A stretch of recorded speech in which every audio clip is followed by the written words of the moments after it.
Hi, this is Vincent, and welcome to Right of Way, a vlog about traffic, transport, and road safety.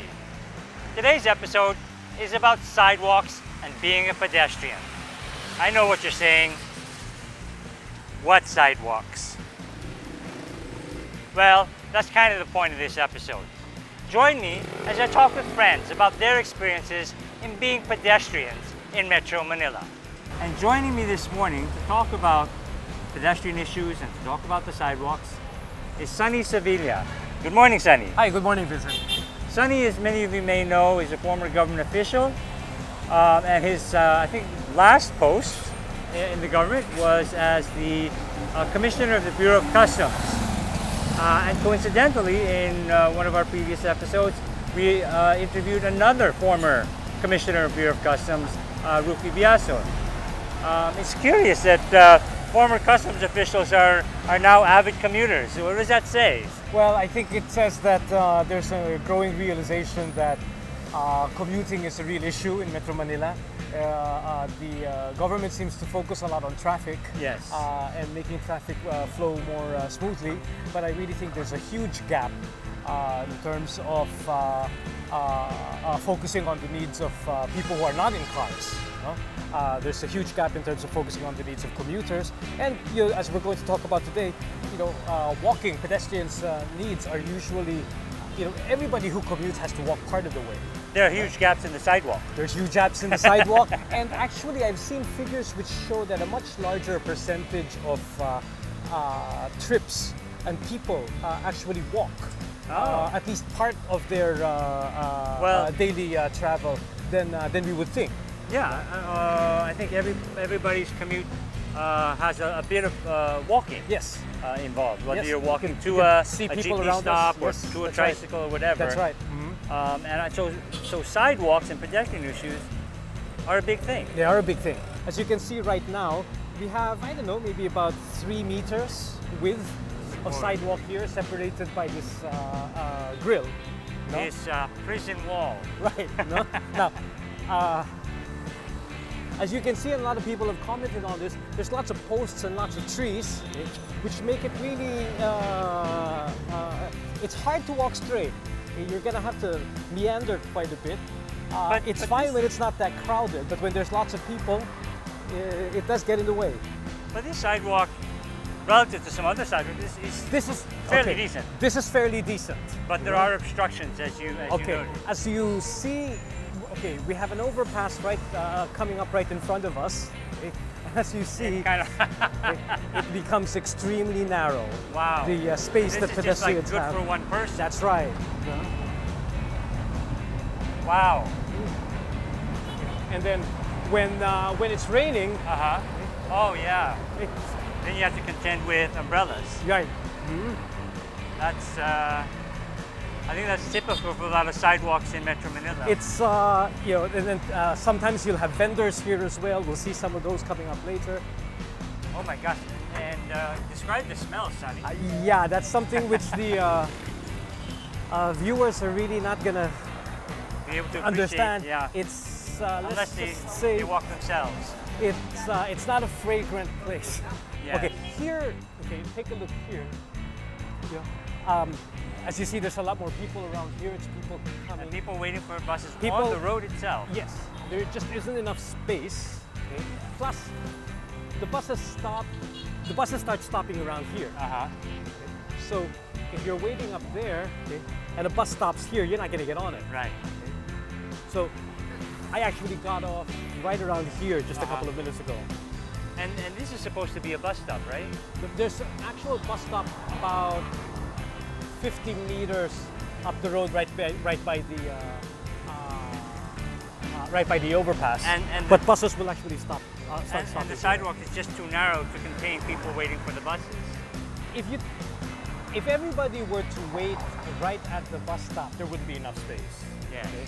Plus the fact that buses would stop here anyway. Okay. So now, if they were to take these grills out, and let people get on the buses here, then people wouldn't have to stand on the road itself. Watch it. Yes, it's not quite as little piece of crap there. Yep. Some of the obstacles we have to avoid. But again, we're looking forward. Again, obstructions. You've got a flower pot here, and we're all for greenery, but again, it provides an obstruction on the path. Let me ask a question, Sonny. Is it a case of build it and they will come? Meaning, if we had better sidewalks, if we had wider sidewalks, cleaner, without all the fragrances and smells, do you think people wouldn't mind a 10-minute walk? Do you think it would induce people to walk more? I think yes, but I think there's something important which needs to be built into design, and that's shade. I mean, the fact is, it is hot here. Right. And when it's not hot, it's usually raining.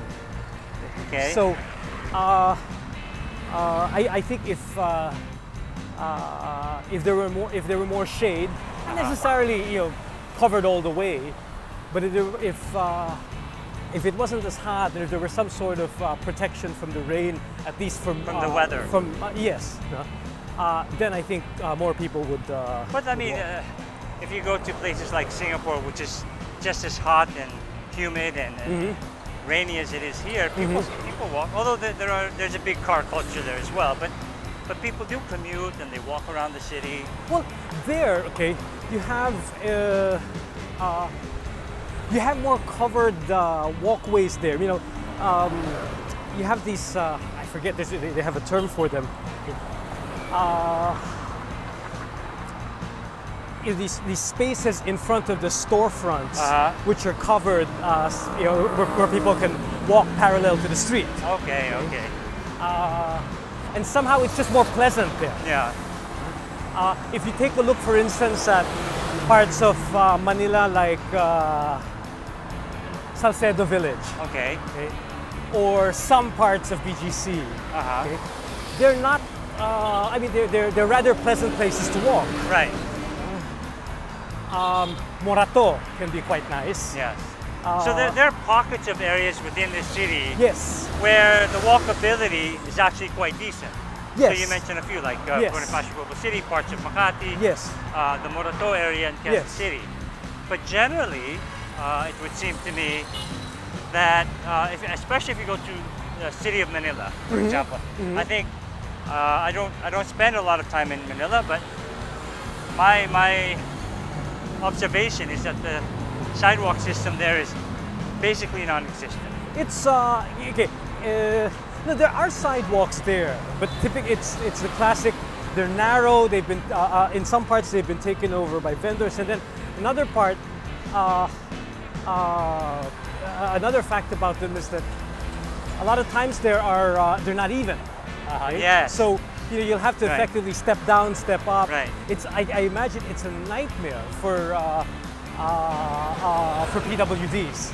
Yeah, I taped another portion of this show where we walked through certain parts of Quezon City, and exactly that. I mean, the sidewalk is maybe a meter wide, but it's every 2 meters or 3 meters is obstructed by a tree, a driveway, parking, and so you can't walk on the sidewalk or stay on the sidewalk without having to go on the street to avoid an obstacle. Or even just have to, there may be a driveway where you don't have to go on the street, but the sidewalk is interrupted, so you need to step down. So that would be difficult for, let's say, PWD access. Yes. Now, I think it would be difficult with crutches. I think it'd be impossible with a wheelchair, unless somebody's actually, even if somebody's pushing you, I think I mean, this route that we walked on, you wouldn't be able to get past those the staircases. The narrow. Yes, I mean, if you were in a wheelchair, for example, or even in crutches, that'd be very difficult. But I'll reserve that for another episode, because I'll talk about PWD access in another episode. It's clear to me that the road design in Metro Manila really had, if it thought of pedestrians at all, pedestrians were an afterthought. It seems that way, because it's so uncomfortable. And I've been in government meetings as well where the width of roads was being discussed, but the width of sidewalks really wasn't an issue. And they always, I think you're right, sidewalks seem to always be sort of an afterthought, right? If at all. I mean, sometimes you see the sidewalks there, and here we go again. sometimes you see the sidewalks, and the sidewalks are just sort of for compliance, just to say there's a one sidewalk, right. Yeah, even if it's not usable or passable. Today, I'm going to join a class of students who will do a little walking tour from Ateneo to Cubao. And leading this tour is Professor Raymond Barbaza, also known as Momok. And he's conducting this summer session, a philosophy of the city class. And as the culminating activity for his class, he'll be taking students on a short walk from Ateneo to Cubao, as I said.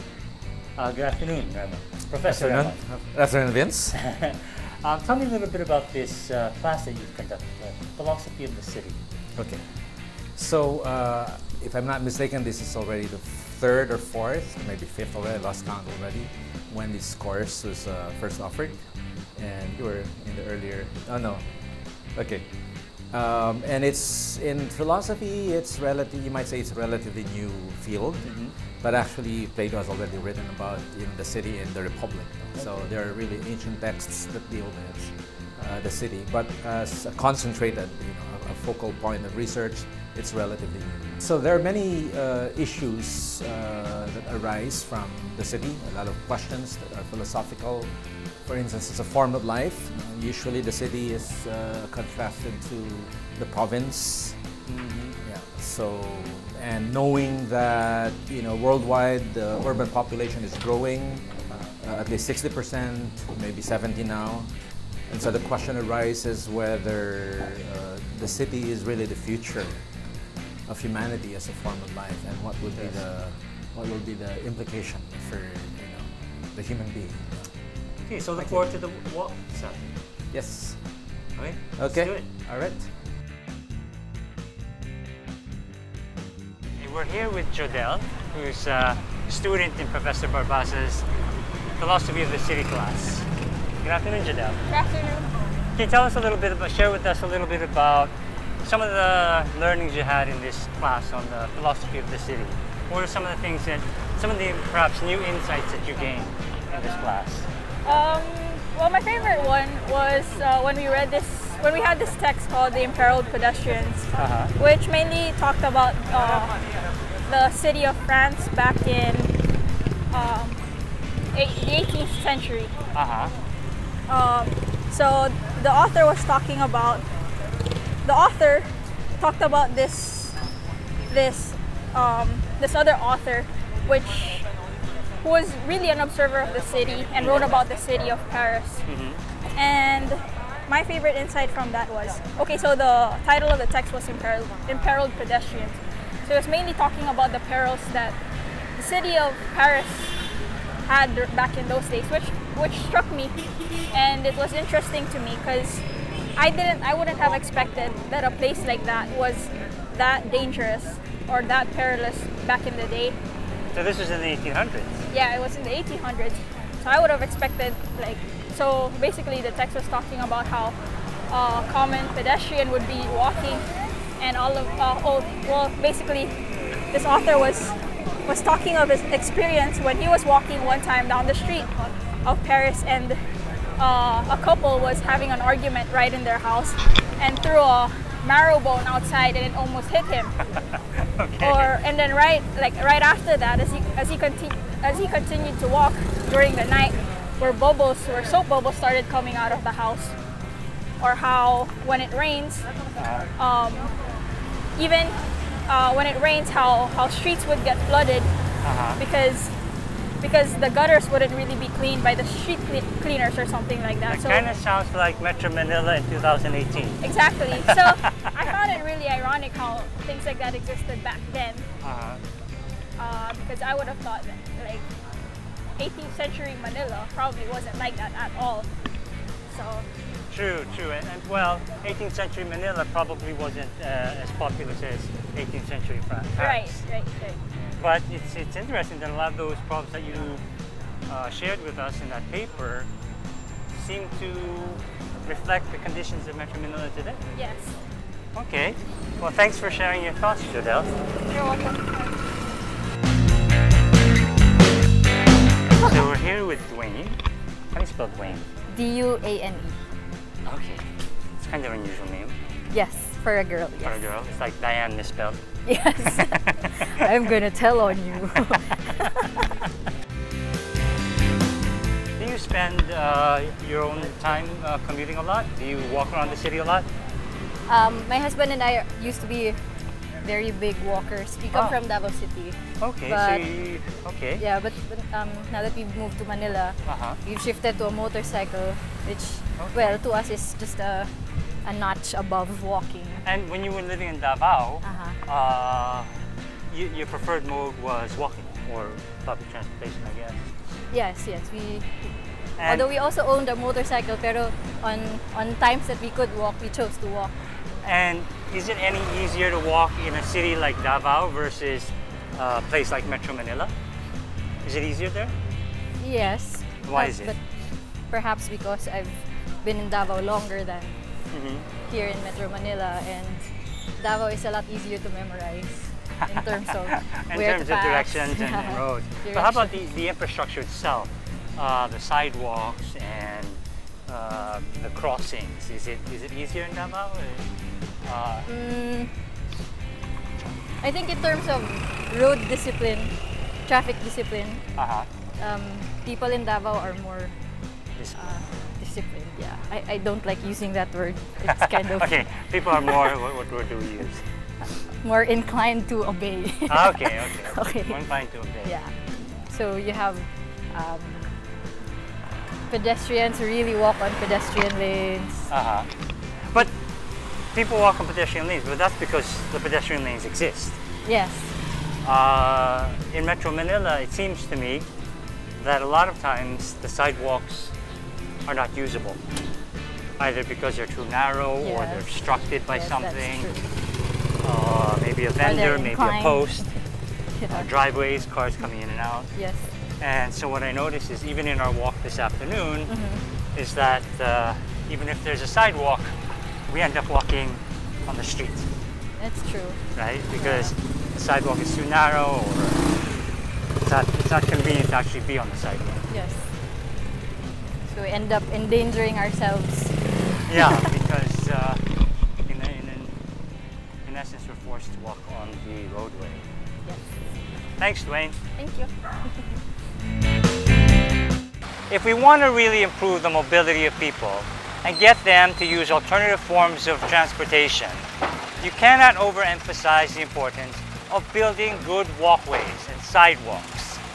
With the exception of some of the high-end business districts and residential enclaves, such as Rockwell, Bonifacio Global City, Ortigas Center, and even some parts of Makati, the streets of Metro Manila are sorely lacking in good sidewalks. Think about Cubao. Think about any street in the city of Manila, and you'll realize what I'm talking about. When you don't give people sidewalks, they will find a workaround, and that is typically to walk on the street itself. And that creates a danger not only to the pedestrians, but to the motorists as well.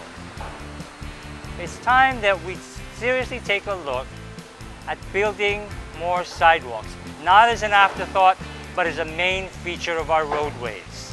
And this should include not only spaces for people to walk on, but also bike lanes. So that's it. We're at the end of another episode.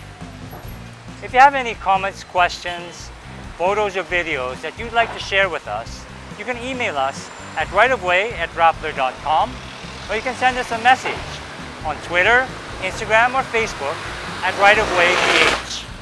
Until then, this is Vincent. Stay safe on the road, guys.